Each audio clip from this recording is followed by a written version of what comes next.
Hi friends, இன்றைக்கி நம்ம குளியல் பவுடர் தான் பார்க்க போகிறோம்.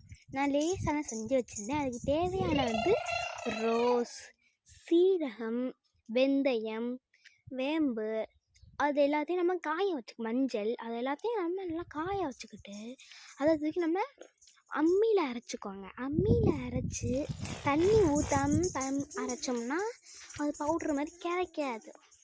இப்படி பவுட்ரு மாதிரி கிடைக்காது. அப்படியே இந்த விதையெல்லாம் அப்படியே இருக்கும். தண்ணி ஊற்றி நல்லா மாவு மாதிரி அரைச்சிட்டு வச்சுக்கிட்டு அதை தூக்கி வெயிலில் வைங்க. சூப்பராக இருக்கும். வாங்க போய் பார்ப்போம். வாங்க காமிக்கிறேன். இந்த பாருங்க, நான் சும்மா லேசான நான் இது பண்ணி வச்சுருந்தேன். போட்டு குளிக்கலாம்னு சொல்லி பார்ப்போன்னு.